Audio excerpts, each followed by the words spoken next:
but the subject of doing what you love.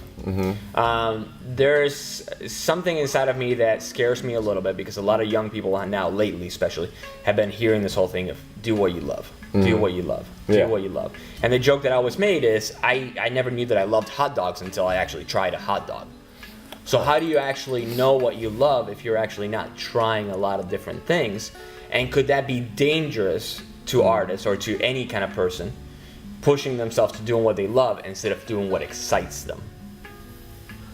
Ah, that's interesting. So that's my concern in the future. So are we going to have a lot of problems with younger artists, maybe, sadly saying, committing suicide or doing something like that in the future, just because they've been built with this whole mentality of just doing what you love, do what you love, do what you love. And they might push themselves thinking that they love that, but since they never tried this other thing, they'll never actually find out that they could have loved this other art or this other job or whatever it is. Do you see a danger in that in the future? In people following just what they love instead of finding what excites them? Wow. Because again, it's something that we've even talked about. You know, you have to show up every day at work and do it. You know, every day. So if it doesn't excite you, that's going to be dangerous. And also the joke that I make there's to everybody. There's also discipline involved there too. You know, so I don't know if discipline is danger. I feel like. Man, I mean, this is kind of heavy. We could have rewound and talked about this whole segment on this topic. But wow, doing what you love versus what excites you. Well, I mean, for me, from my own personal experience, I have never really thought of any other option besides being a musician and artist.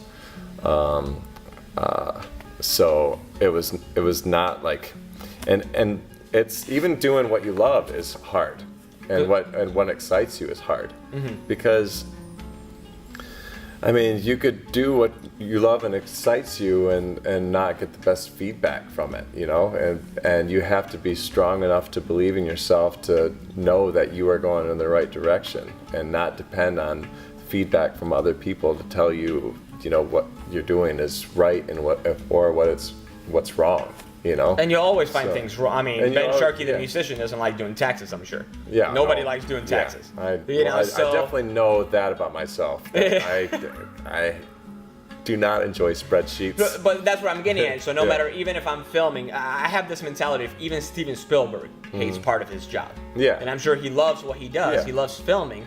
But there's still certain parts of it every day that you're gonna hate. Yeah. So unless you show up with that, excitement, you know, it's still you might suffer in it. Yeah. I mean, it's a deep conversation that you know, we could go on for hours. Yeah. You know? But I was just trying to get kind of your feel, you know, how you felt about younger people now just chasing their love without maybe finding out what they actually truly love.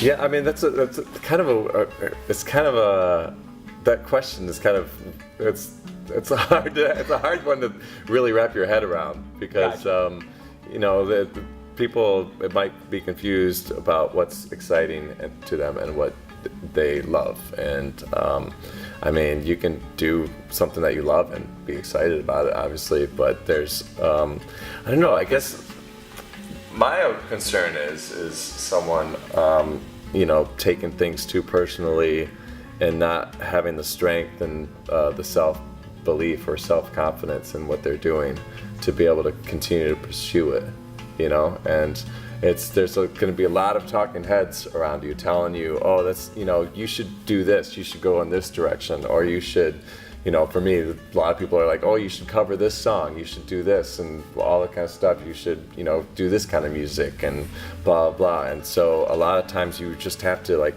channel that out, because everyone's going to have their opinion, but no one is living inside of your body, you know. So you have to direct yourself in the direction that you really feel deep down inside. And that's the trick, is that you have to really listen to that voice that's there, but can get convoluted and muddied by other outside voices. Gotcha. And I think that's a battle that I will always continue to have. But it's also great when you listen to yourself and it pays off and everyone is like, wow, that's awesome that you did that. You know, Nice. so that's the payoff. Okay. With something that you're excited about and you love, because I mean, it's a risk.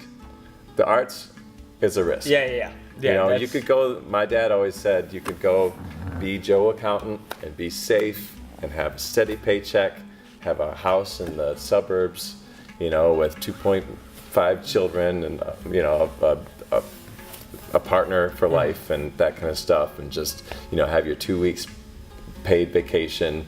And But you could always lose that too. Yeah, I mean, you could lose that too, but it's more of a safer bet Yeah. than going out there and doing you know, the arts. Yeah. So Yeah, you have to be pretty ballsy too. Yeah. In another, sorry for using that word, but you have to be, I mean, pretty strong to follow a career that you might not know where it leads. It's not like, I'm going to be an engineer, I know where I'm getting a job afterwards, that's it. Yeah. You know, with music, with filming, especially nowadays where a lot of people are doing it, is you have to kind of be, you know, on your toes, on your feet, and know where you're heading. You do. And you have to test out a lot of stuff too. Yeah, on you the have way to that do you it. have to. That's why again I go for the do what excites you, because you have to find out what the heck excites you.